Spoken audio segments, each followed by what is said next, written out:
یہ وہ بہترین ریلیف یا وہ ایک بڑی اچھی اٹریکٹیو آفرز ہیں جو آپ نئی انڈسٹری یا ان زونز میں بننے والی انڈسٹری کو آپ دینا چاہ رہے ہیں جو ایگزسٹنگ انڈسٹری ہے اس وقت، جو ان لوگوں کی مشکلات ہیں ان کی فیسیلیٹیشن یا ریلیف کے لیے اس وقت کیا حکومت کے پاس پروگرام ہے؟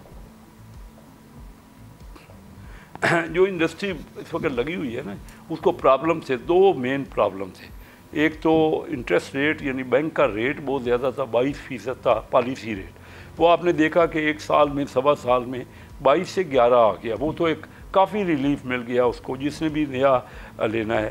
اور دوسرا پرابلم ہے بجلی کا، اس میں بعض لوگوں نے تو سولر پہ اپنی انڈسٹری کنورٹ کی ہے، لیکن ابھی بھی بجلی کی سستا ہونا دوسرے ملکوں میں، ہمارے نیبرنگ کنٹریز میں یا ہمارے کمپیٹیٹر میں جو پاور کے نرخ ہیں وہ کم ہیں۔ ایک پرابلم ان کو یہ ہے۔ لیکن میں آپ کو کہہ رہا ہوں کہ ہم چھوٹی انڈسٹری کو، اس کے علاوہ میں آپ کو بتاؤں نا، ہمارے یہاں کیا ہوتا ہے، قرضہ جو ہے وہ چند لوگوں کو ملتا ہے، چند۔ یہ ٹرف دیا گیا پی ٹی آئی کے دور میں، اور میں اس وقت میں اسٹینڈنگ کمیٹی فائنانس کا چیئرمین تھا، میں بار بار کہتا رہا کہ $3 ارب صرف 150 لوگوں کو ٹرف دے دیا گیا، 150، اور وہ نام بھی آج تک ریویل نہیں کیے۔ اسٹیٹ بینک کو میں بار بار پوچھتا رہا ان سے کہ مجھے نام ہی بتائیں، صرف امیر آدمی کو۔ اور اس کے بعد پاکستان کا ڈیفالٹ آپ دیکھ رہے ہیں کہ بڑی مشکل سے ہم نے ڈیفالٹ بچایا ہے۔ تو اس قسم کی پالیسیاں جو ہوتی ہیں، جب تک آپ ایس ایم ایز کو، اسمال اینڈ میڈیم اسکیل لوگوں کو لون نہیں دیں گے، قرضے نہیں دیں گے آسان۔ اس وقت ٹوٹل جو پاکستان میں قرضے ملتے ہیں اس میں 6% ایس ایم ایز کو ملتا ہے یا ایگریکلچر کو ملتا ہے۔ تو ہم مارکیٹوں میں جاتے ہیں، دیکھتے ہیں ہمارے لوگوں کے پاس، بیچاروں کے پاس کیا کریں، ان کے پاس پیسے نہیں ہیں، اور ان کو کسی ریٹ پہ قرضہ، اور بازار سے وہ بہت اونچے ریٹ پہ، ڈبل بینک کے ریٹ سے ڈبل سے بازار سے وہ لیتے ہیں۔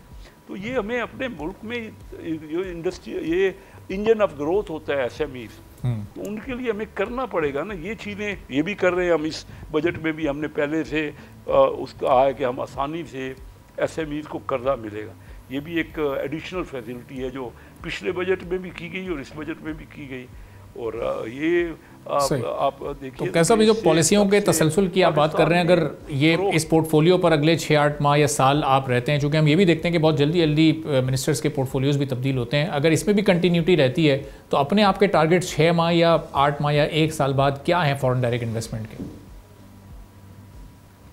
یہ ابھی ہم اس جون میں یہ بجٹ آ جائے نا، آپ میرے سے جولائی میں ضرور پوچھیے گا، ہم اس پہ ورکنگ کر رہے ہیں۔ آپ کو سارے ہم اسٹیک ہولڈر سے ڈسکس کر کے ایگزیکٹ آپ کو فگر ضرور دیں گے۔ میں آپ جولائی کے مڈل میں آپ میرے سے پوچھیے گا، نیکسٹ ایئر کے ہم جو فگرز ہیں وہ پورا اسٹڈی کر رہے ہیں اس کو، اور حالات کے اوپر ڈیپینڈ کرتا ہے۔ یہ نئی خطے میں جنگ ہو گئی، یہ ساری چیزیں امپیکٹ کرتی ہیں اس کو مد نظر رکھتے ہوئے پلاننگ کرنی پڑتی ہے۔ اللہ کرے یہ جنگ جلدی ختم ہو، کیونکہ یہ ہمارے خطے کے لیے کوئی اچھی نہیں ہے، کوئی یہ بھی شگون اچھا نہیں ہے، یا کوئی اچھا یعنی پراسپیکٹس اس میں نہیں ہے۔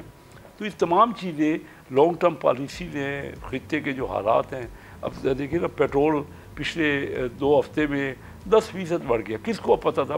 وہ ڈیپینڈ کرتا ہے ہماری انرجی کاسٹ کیا ہے، اس کے اوپر اور بڑھے گی۔ تو یہ ساری چیزیں انڈسٹری لگانے کے لیے ضروری ہے۔ ہر چیز کی فیزیبلٹی جب بنتی ہے تو اس ساری چیزوں کو مد نظر رکھا جاتا ہے۔ سبسکرائب کریں اور بیل دبائیں تاکہ کوئی خبر رہ نہ جائے۔